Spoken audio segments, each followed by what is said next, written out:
A new young lady had joined our team, very assertive and very confident. And she was in my extended leadership team, which is my top 50 folks.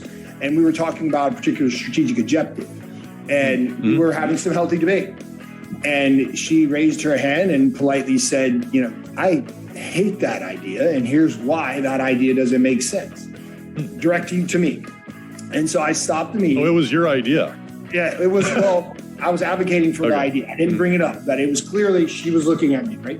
So I stopped the meeting and I looked around slowly in the room and I made eye contact with every single person in the room. And I said, that is the kind of spirit and the kind of confidence and the kind of vulnerability that we need to have as a team.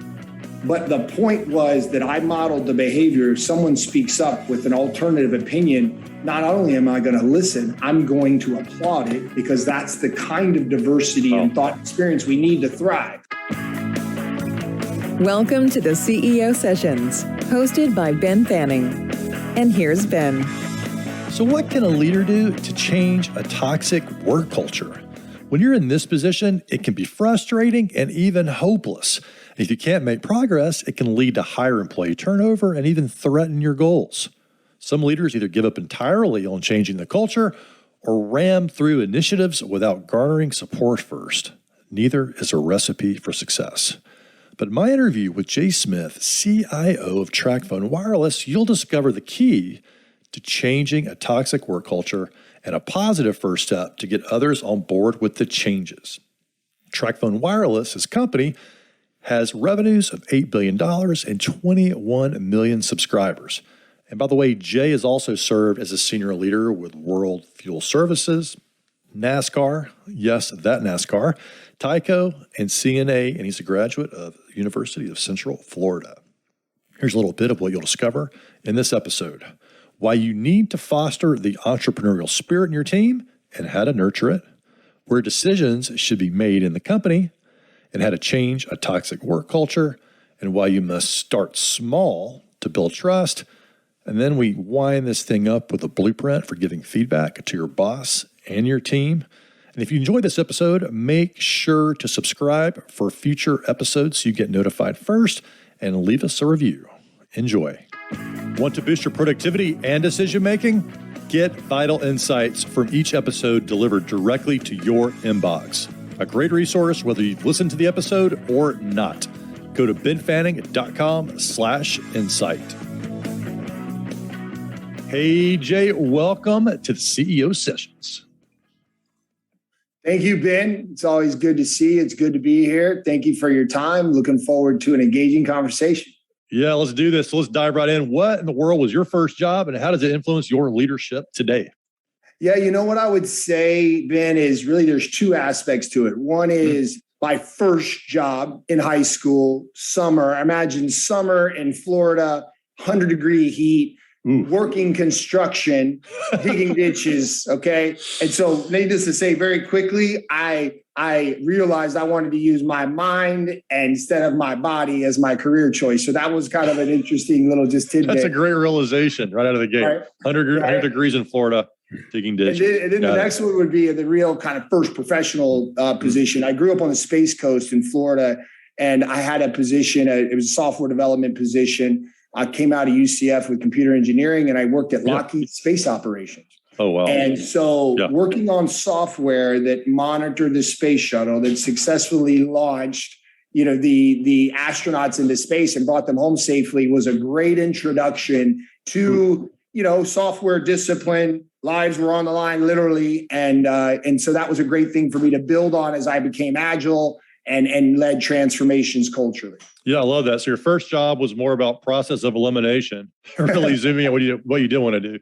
Using mind over body, digging ditches. But then the second one, it sounds like you got some early exposure to something that helped you. And by the way, for the listeners, there's an awesome greyhound that just entered the picture here. And we actually just rescued him from the track. He was a winner, and now he's able to just relax. So he comes in and says hi every often. Yeah. What's your dog's name? Elliot. All right. Racetrack. And we're just talking about, love it. Are you a big dog? Dog Yeah, lover? yeah, I am. I have two dogs. I have Elliot that we rescued, and I have Moncrief that is a boxer. And it's just that unconditional love. You come home from a hard day at work, and they run up to you, and you just love on them, and it's just it's amazing relationship. So yeah, big pet. I would say big pet lover, and but dogs being my choice. But yeah. Was this fostering you at a young age? Were you guys always dog? Okay, I was wondering this because. So I grew up with dogs, and I have a 10-year-old daughter, and she's wanting a dog. But I'm like, man, dogs are a lot of work, and I know I'm probably going to be the person taking care of the dog. There you go. So I'm kind of going back and forth on that. There you go. I mean, it's a great chance to instill some responsibility, but a lot of it probably, like you say, will fall onto you. I'm trying to prepare myself more than anybody here. Yeah. So going back to your background, it sounds like you got into this whole space world early on, and that exposed you to some new things because now, as CIO of a growing company, large company, I mean, is that really the place where it sparked your interest in moving into the IT world? Yeah, I would say from a very young age, I was always around technology. My father worked at NASA as the head of quality, and so cool. He was in technology. And then, after progressing through kind of Lockheed Martin operations, I was able to move into a lot of other, large corporate spaces like Oracle Corporation. And I would say, though, the turning point for me, which I think may be relevant for a lot of listeners, is, that large corporate environment as a good foundation. And then I ran my own IT consulting company for 7 years, which gave me a great appreciation for the entrepreneurial spirit and what you have to do to be successful as a small business owner. And I was very successful, thankfully. But that rounding of large corporate space plus entrepreneurial small company, and then coming back into, corporate America for the last, decade. Yeah. All of that experience kind of melting pot together is I think a special sauce for those to consider. So what? Thank you for sharing that, by the way, Jay. And I really think it's interesting here. So in the corporate environment, and I was in the corporate environment for years too before I had my own business. It was pretty easy to define success. A lot of times success was EBITDA. It was earnings. It was the bottom line. It's what your boss told you winning looked like. But when you launch your own business and you said it was successful, what was, and I'm asking you to think back, to your time there, but how did you define success as a business owner? And what do you recommend for people think about too from that standpoint? So one, I think before I get into the definition of success is having the courage to take risks and follow your passion. And I was passionate about wanting to start and grow my own business. And so having that courage up front to take a risk and really kind of go for your dream. And then the success was measured incrementally based on trends of customer satisfaction. I again had the good fortune to really dial into customer and customer loyalty, and now customer centricity more currently being kind of the vogue way to talk about that. That was always a measure that I looked at. Obviously profitability, because when you're a small business, if you don't make money, you don't get a paycheck. And if you don't get a paycheck, you might get a small tax benefit. There's not much else. So there was a growth element in there. And this was in, the mid 90s to the early 2000s before kind of the .com bubble. And so it was a market that was ripe with opportunity. But I would say customer and financial growth, employee satisfaction, those were the measures that we watched carefully to lead to our, success. Yeah, I love that. And it's so interesting. A lot of our guests, not the majority, but a decent number of our guests who are C-suite executives now have launched their own business at some point. But oftentimes they go back into the corporate world. And a lot of times it's described as, hey, I learned so much from that experience that it made me so much more valuable as the C-suite leader. And there's this idea of, yes, when you're a C-suite leader, you understand EBITDA, you understand what the bottom line is. But when you're a small business, like you feel it every single day. In a way, in a big corporate environment, you don't always have the opportunity. What do you think about that? I would add that entrepreneurial spirit is something, not only do you feel it, but you create an environment for your employees where there's an aspiration and there's a hunger to succeed. And so, my current company, we're 8 billion in revenue. And I've coined a phrase that's really caught on with my team and the company, which is we're an $8 billion startup. And we need to be hungry like a startup, right? And we need to avoid the innovator's dilemma where you get complacent because you're successful. You need to be hungry. You need to be chasing change, embracing, solving, disrupting in the marketplace, never losing that. I think hunger is the best way to describe it. When you're in that entrepreneurial startup feel, everything's on the line and you've got to make it work. And so tapping into a little bit of that energy has been very helpful in the corporate space. So when you talk to a person in your corporate setting who's never had their own business, and you're like, look, we need to have an entrepreneurial mindset. We need to have an entrepreneurial energy. How in the world do you get them to understand that? Because I tell you what, having worked in corporate for 20 years before I had my own business, I thought I understood the entrepreneurial energy and mindset, but I didn't. Yeah. Just something about being in it. Yeah. That immediately puts you there. I mean, what's the key to translate that experience, that entrepreneurial mindset into employees at an $8 billion company who've never had their own business? So it's a really good question. And I think first, there's no replacement for having done it. One of the things that I've done throughout my career is in the corporate space, creating small, cross-functional, empowered teams that are responsible for business outcomes. And so you're beginning to create a little bit of this. You have a team, you are empowered, and you have outcomes that you need to create customer outcomes, employee outcomes, and financial outcomes. And so you begin to create this ownership mindset of, hey, it's not the C-level that's going to make all the decisions. I am capable and competent and can do this. And then that creates the environment that starts to really flourish innovation and new product ideas. And as we introduce new products, we treat them as separate businesses, right? With owners. And so, and we have logos and teams and team names. And so you create a little bit of that feel from what you would call the entrepreneurial environment. And so that's been very successful for us. I would say there's no replacement for having done it, but that's the way we've tapped into that energy. That is a great playbook for the listeners of how to create ownership, because the dilemma is that, hey, these people may not be managing a P&L inside the company, but if you can create a bottom line for them, that's what it sounds like you're doing, right? What that end state is, what that bottom line is, and give them something to work towards. Yes. And then the ownership mindset shows up. Yes, Ben. And then really having, the ownership of decision making being at the level that's closest to the work.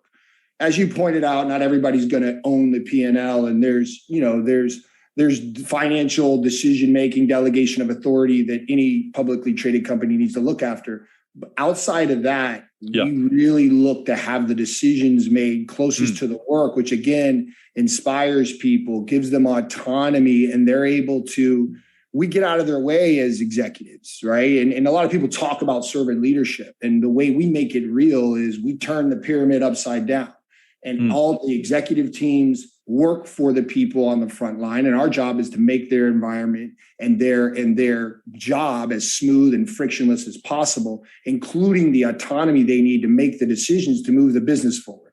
And so that's how you kind of create the environment, plus tap into entrepreneurial energy. Yeah. So what do you do when you come in? I know you've kind of got a reputation here for coming into organizations that have a toxic work culture and helping them turn the corner. And I suspect, there's a lot of toxic work cultures out there. A lot of the listeners may find themselves in that. From your playbook, what do you recommend that leaders do first when they're entering into this? And maybe they got big goals ahead, but they can't quite get to the next level until they start turning things around. Yes, I'll draw from some of my experience in this space, which again, fortunately, I have a lot, and I tend to be drawn to those situations because of the challenge it represents, and that's just what makes me, get inspired every day. And so, the first thing I would say is understand the situation you're getting into, and I learned this firsthand. Okay, and understand that you probably won't be welcomed initially. And there's a concept that I like to say, which is villain to hero. And so when you're coming in, a lot of times you've got to assess a situation and you've got to make some very difficult decisions, particularly around people, around process, around technology. And as we all know, change is not always embraced by everyone. And if like you're coming into a company that had several executives in the same role within the last several years, there's this sense of, hey, you're the flavor of the day. And I'm not really going to get on board because there'll probably be someone else in the next year or so to replace you. Right. Wow. And so so one, recognize that and don't be surprised when you're not welcomed with open arms. As one. Number two, and this is probably the most important, is start with very small, tangible ways to earn credibility and trust, because building trust is two ways. And the way you do that is you agree on what we're going to go do and we go do it. And I remember, I'll give you a quick little story where I was in a town hall, one of the previous companies I was at, which was one of the toxic work cultures that I was and we were able to successfully turn around. And I asked a very audacious question to the team in a town hall. And I said, how many people think we can release 10 new products that are going to be very desirable to our customers and profitable to our business in the next 12 months? Not a single hand went up. There's 700 people that are in the room and on the phone. And I said, you know what, guys, we're going to do this.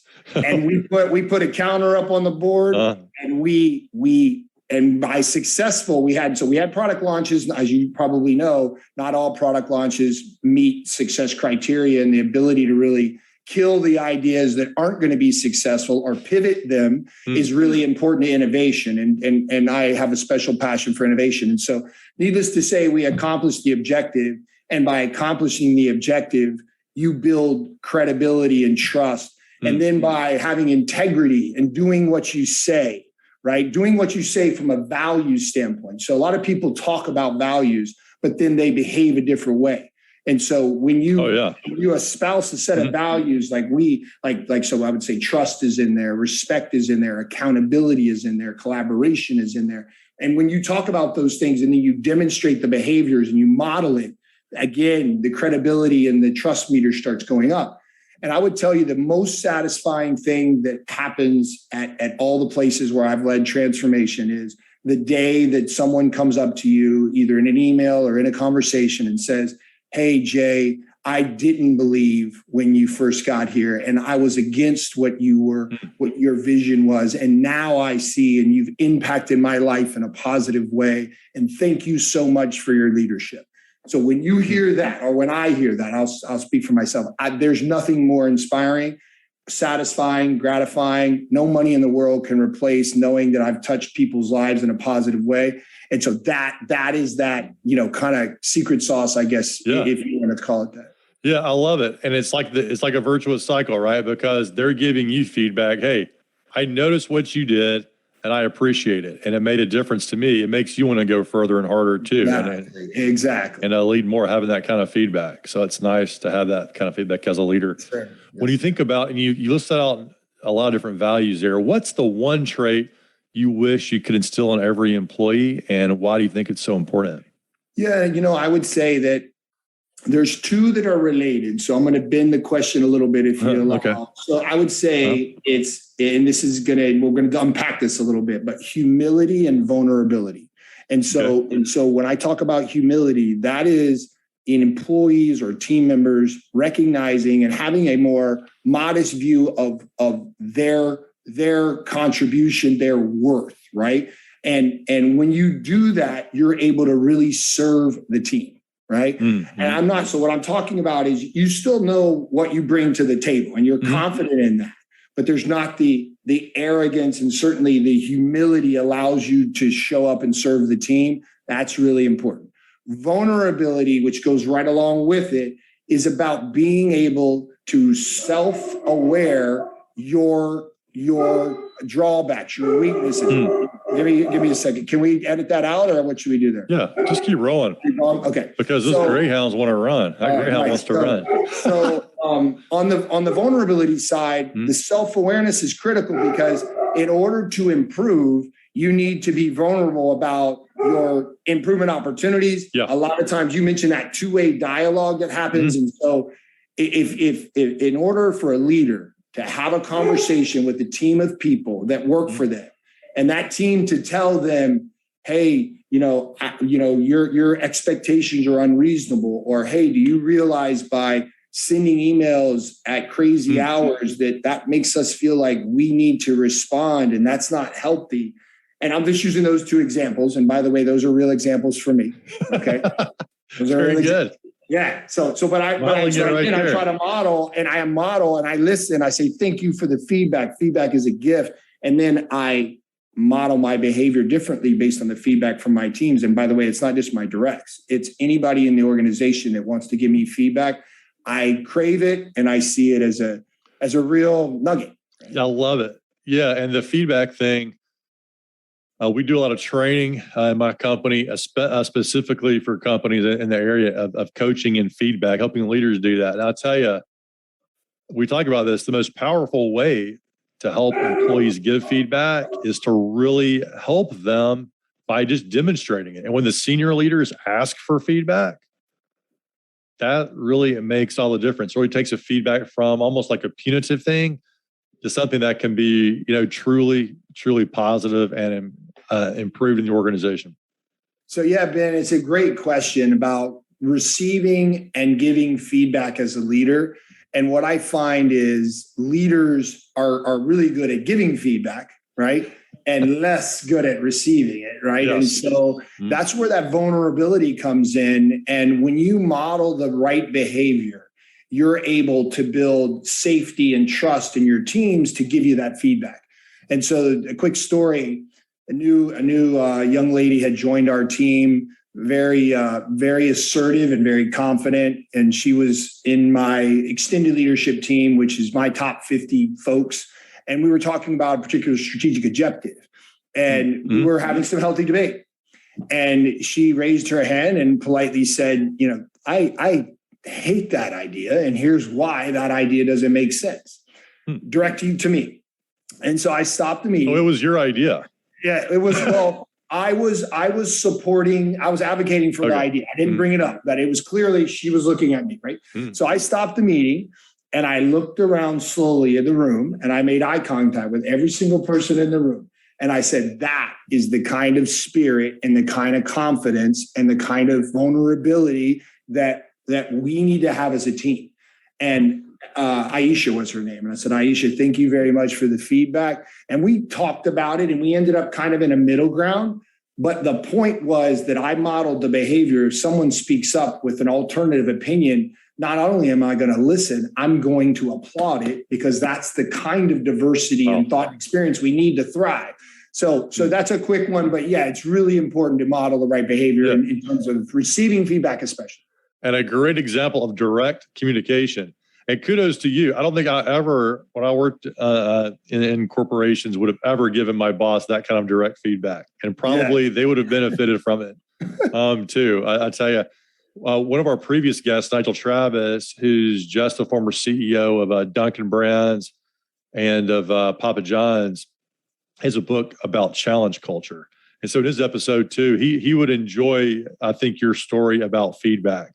Yes. And a funny thing, I was asking him, he loves to coach soccer, and he coaches his young daughter's soccer team, and they don't call him Coach Nigel. He has them all call him by his first name, because he's like, it's like anytime you put a title on something, you put up a barrier.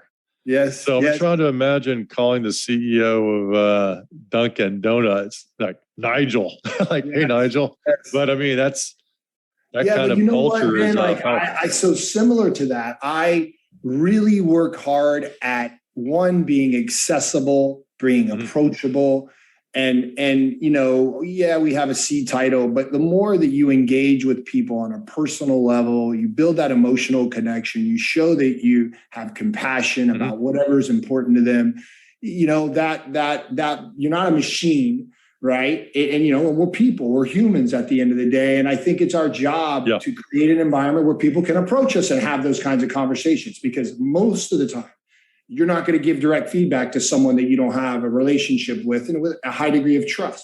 Simple and that's as that. the way I see it building up, right? Get a simple tool to approximate your cost of turnover in 10 seconds or less. Right now, go to benfanning.com/turnover. Did you know the average cost of turnover is $235,975 per employee per year? If you're like most leaders, you don't know your number. Go to benfanning.com/turnover right now and download the simple tool to start getting a handle on this catastrophic cost. So we often work with leaders around the catastrophic cost of turnover. What's your perspective on this cost? And is this something that organizations and leaders should be tracking? Yeah, so I would tell you now more than ever, attrition costs are, and not just costs, but the impact of attrition is enormous. And so there's a qualitative aspect and a quantitative aspect. And when I look at the quantitative aspect, it's off the charts, right? You've got loss in productivity. You have loss in you have increase in recruiting costs. You have loss of knowledge permanently as an employee, especially a long tenured one, exits the business. Yeah. And so all of that, amounts to a significant number. And by the way, you're going to have to, in today's market, pay 20, 30% more for the same talent. And so what we do when we track the costs, and we're very focused on retention, but the way we look at it is a lot of executives think about it's primarily a compensation game. And for us, there's a level of compensation that is important.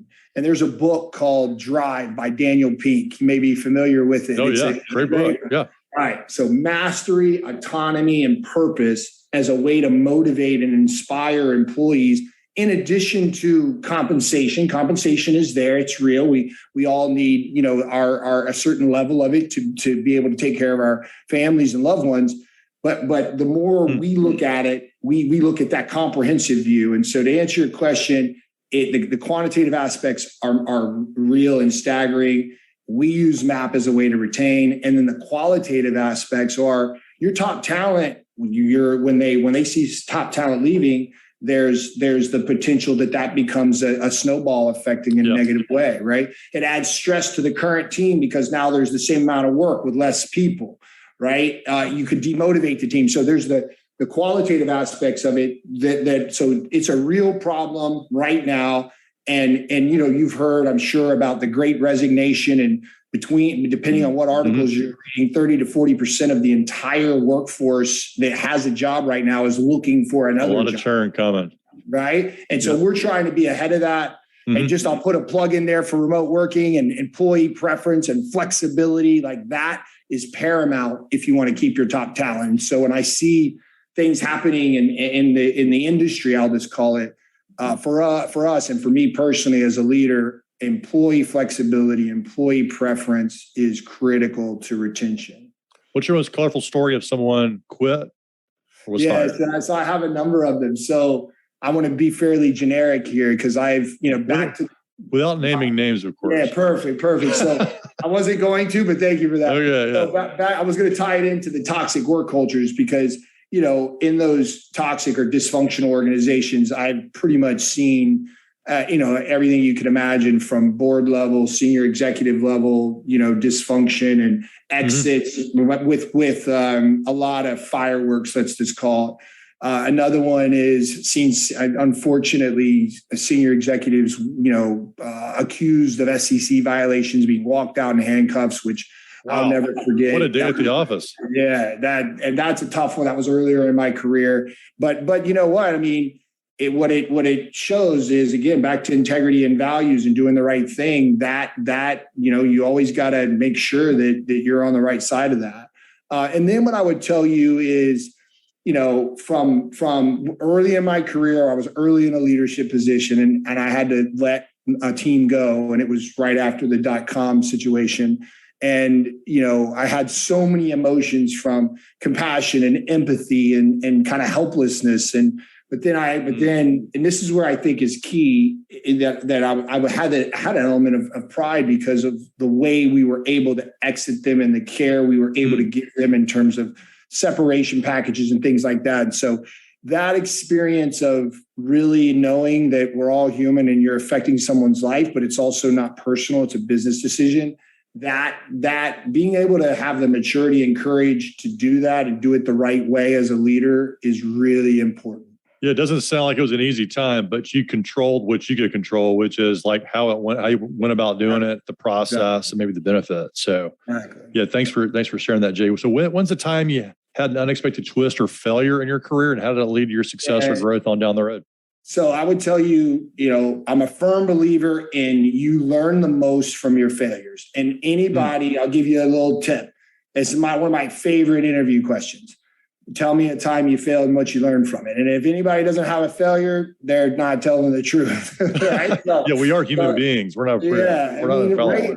And so that gets back, before I answer the question, that gets back also to creating a culture of empowerment where failure is the way we learn. Now, obviously, we want to fail fast and we want to fail small. But when you fail, you learn, and that needs to be embraced. And that gets back to trust and safety. So I hope you're seeing how everything kind of connects from the foundation of the culture of trust and safety to innovation and failing fast and being empowered and being inspired about your work and what you do. That's the secret for me as a leader. It's one of the really key components.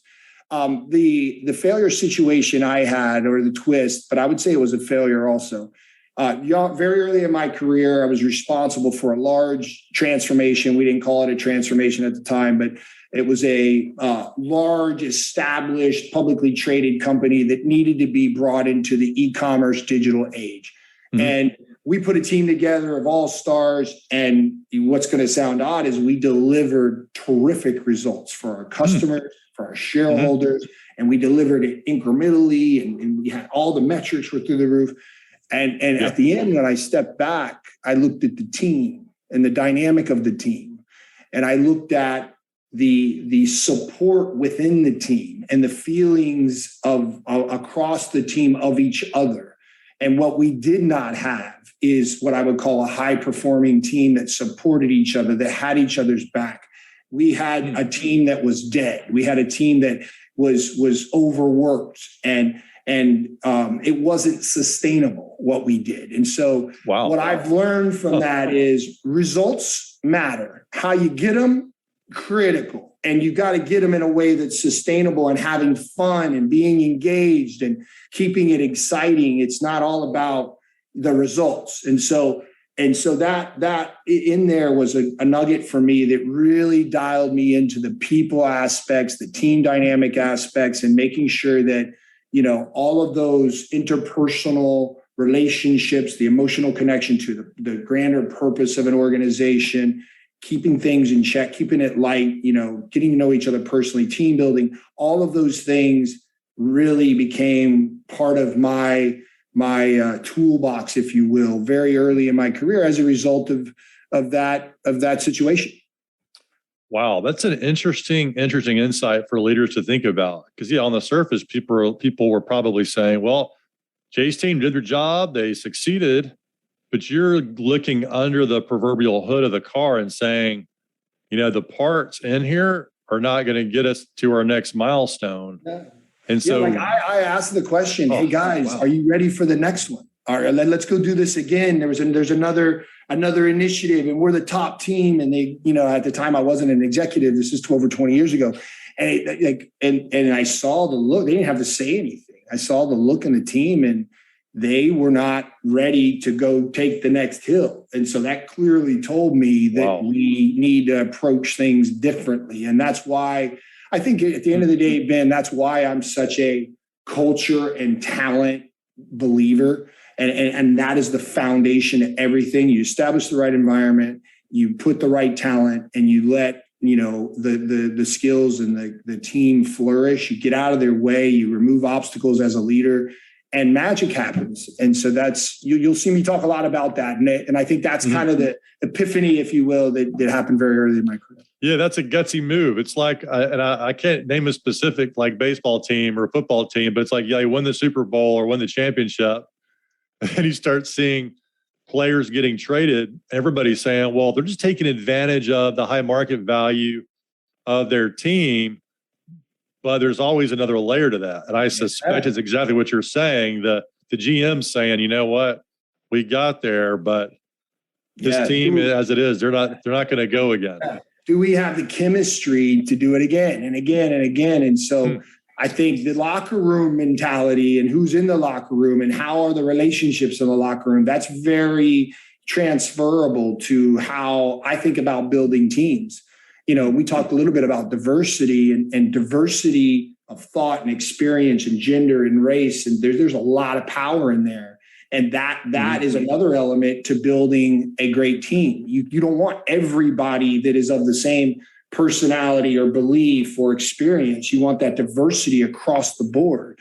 And so that's why I'm such a big believer in, diversity, equity, and inclusiveness is one, it's the right thing to do because we're all humans and we want everyone showing up as their true authentic self. But it's also the most powerful element of a team. It creates better solutions. It creates better outcomes for customers. And so I thought I'd weave that in there too. Thanks. No, great, excellent stuff there. So starting to bring our time together to a close, you can get on your merry way here. But what are 3 success strategies that every employee needs to keep in mind?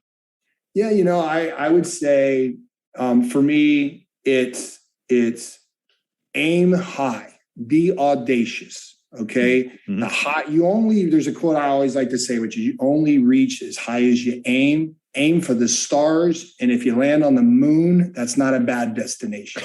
So that's an original Jay Smith quote right there. So that's a Jay Smith quote. That's a Jay Smith quote. So that'll be in his book that's coming out. That is like always just really kind of try to achieve. And then don't be upset if you don't make it because you still did as good as you could. And we always reflect and we want to improve, but we reflect and we want to improve, but we keep that as a healthy conversation. So that would be 1. 2, I would say there's another, I don't think I can claim this one, but be comfortable being uncomfortable.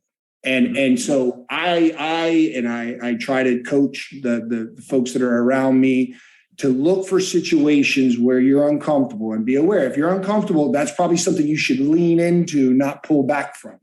And being uncomfortable usually involves some kind of change, likely involves something you've never done before, which means you're going to grow. So embrace that, getting out of your comfort zone. And then the final one I would say is just be curious, have a constant desire to learn new things about whatever your craft is, right? Whether your craft is leadership and strategy or, software development, software engineering, just always have that curiosity, that innate, desire to learn. So I would kind of characterize in those 3 ways. Yeah. And I love those because they tie so directly back, as you were saying them, those tie back perfectly to instilling the entrepreneurial mindset. And especially that, I was trying to think to myself, be comfortable getting and staying uncomfortable. Yes. That's where the learning happens. Yes. And a mentor of my wife used to say to her that she reminds me of, she's like, that uncomfortable feeling that you're feeling right now? And I'm like, oh yeah. She's like, well, that's learning. Exactly. I think that's so profound and it sounds so simple. But when you're self-aware and you're in that situation, a lot of us, may not lean in, and that's, that's if you're interested, like if you're really interested in becoming a C-level or a senior leader, that is required, in my opinion. You have to really embrace those moments. So, what's a tool or gadget that's contributed to your success that listeners could go purchase? Yeah, that's a tough one. I would say, this is going to be specific to the virtual environment dynamic that we've been in for, almost 2 years now, right? And so I know I'm not alone in let's call it the virtual meeting fatigue, whether it's Zoom or Teams or whatever it is, just going. And actually, believe it or not, again, I don't think I'm alone. I was more tired when I was working remotely than I worked in the office. Right. And so what I've done is two things. I have a very inexpensive stand-up desk. It's not one of those, you've probably seen the big, huge contraptions that are monstrous, right? This is a very small stand-up desk. It allows me to take some of my meetings standing, some of them sitting, so that I don't go crazy, right? And then all the way back to the other thing I would encourage for at least the pet lovers. Like, I think that there's some social, like just, it feels good to have a pet that you can interact with that has that unconditional love. And so you've been talking to my daughter. I know y'all are conspiring against me. So I know that there is that, responsibility of caring and feeding and all that stuff. But, so the stand-up desk, and consider a pet because it's special, especially when, you can't always get out as free as you want. Yeah. What stand-up desk do you recommend? I don't. So stand steady. I'm looking down because I'm looking at and I don't know if I could actually show you so you can see it here. It's now standing up, and I've got another screen. And it just, you see how it's not this big, huge. You've seen the big black, monstrous. This is just sturdy. I think it's by Stand Steady, and pull it up. Just really functional that way. Yeah, you just modify the camera angle, and and then there's even I won't grab it, but this is for the advanced crew, right? It comes with a little, imagine a seesaw, right? That you stand on, and you got to keep your balance, which keeps your core engaged. And you know what I mean? So it's not a workout per se, but it's something to get. Yeah, it keeps you active, keeps you moving around and shifting. I think a lot of people can benefit from that. Yeah, I used to have a stand-up desk. I don't have one now. I kind of have this standing treadmill desk, but it doesn't adjust very easily. So I'm taking a note here. All right. I've seen the treadmill desk though too. So I have never used that. That looks interesting. Thank you. So Jay, wrapping this up, what did we not get to, or that you want to mention, or what's a parting thought for the listeners? I would say we got to most of the things that I thought we would discuss. I would just, my closing would be, as you think about your career and you think about where you want to go, be deliberate with those thoughts. Be focused on what you're passionate about. Find what you're passionate about. And I would say there's a wealth of knowledge out there from a lot of great authors like Gary Hamel and Simon Sinek, Eric Ries. And so do some investigation, and don't let setbacks discourage you. In fact, as we discussed, setbacks are how you learn and grow, persevere, and you will succeed. And then have a coach and a mentor that you can get guidance from. But it's possible, it's doable, right? Remember, anything you set your mind and heart to, you can achieve. And don't let anybody tell you different. All right. A great way to end it up. Go get them, y'all. Thanks, Jay. Take care, Ben. It's a pleasure. Cheers.